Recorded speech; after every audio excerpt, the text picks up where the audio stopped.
Good morning, everyone. On this Monday, the 12th of December, we have the feast of Our Lady of Guadalupe, a very important feast for North America.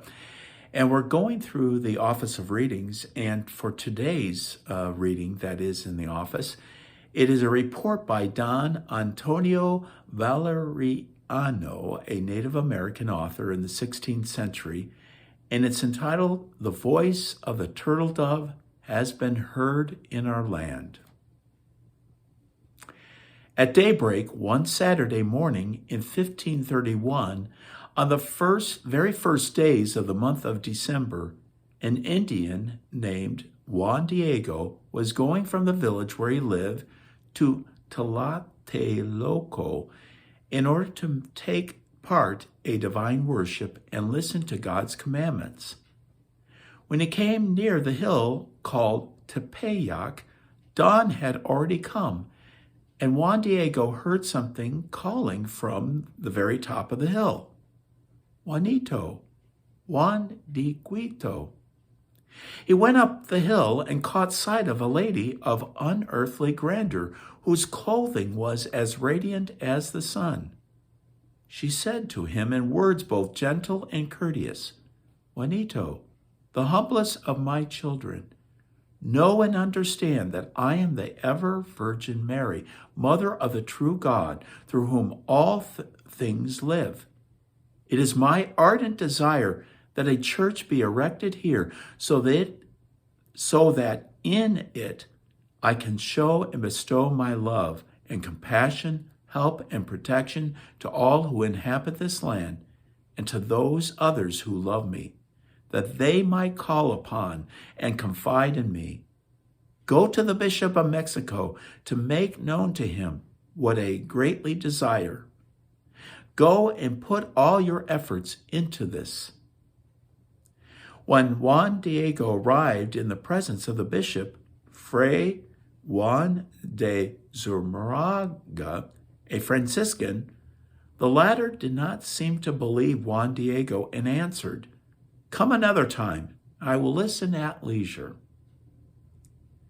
Juan Diego returned to the hilltop where the Heavenly Lady was waiting, and he said to her, "My lady, my maiden, I presented your message to the bishop, but it seemed that he did not think it was truth. For this reason, I beg you to entrust your message to someone more illustrious who might convey it in order that they may believe it. For I am only an insignificant man." She answered him, "Humblest of my sons, I ask that tomorrow you again go to see the bishop and tell him that I, the ever-Virgin Holy Mother, Mary, Mother of God, am the one who personally sent you." But on the following day, Sunday, the bishop again did not believe Juan Diego and told him that some sign was necessary so that he could believe that it was a Heavenly Lady herself who sent him. And then he dismissed Juan Diego. On Monday, Juan Diego did not return.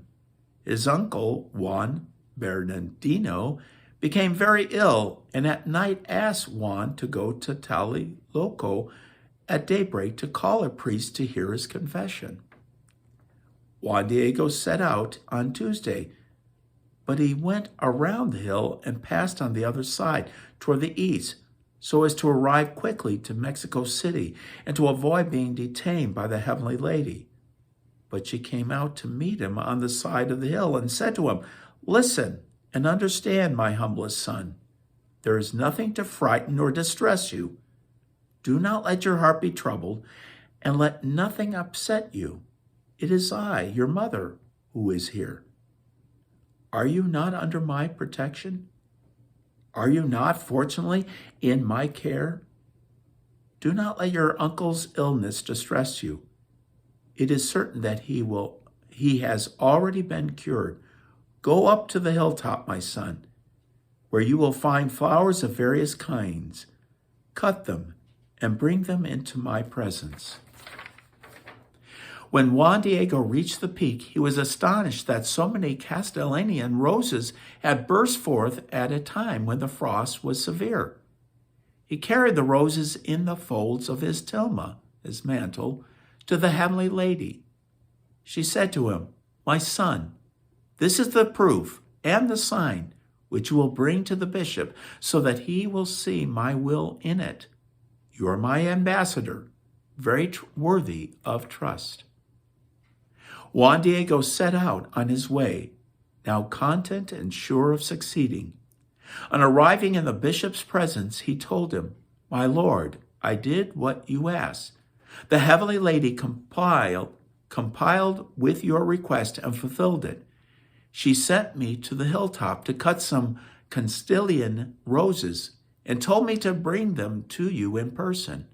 And this I am doing, so that you can see in them the sign you seek in order to carry out her will. Here they are. Receive them." He immediately opened up his white mantle, and all the different Castilian roses scattered to the ground.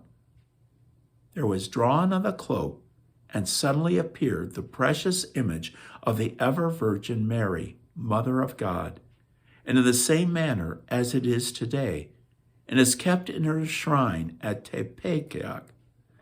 The whole city was stirred and came to see and admired her venerable image and to offer prayers to her. And the following command which the same heavenly lady gave to Juan Bernardino when she restored him to health, they called her by the name that she herself had used, the ever-Virgin, Holy Mary of Guadalupe. The interesting account of Juan Diego. Have a wonderful feast day, and we will see each other soon. Bye for now.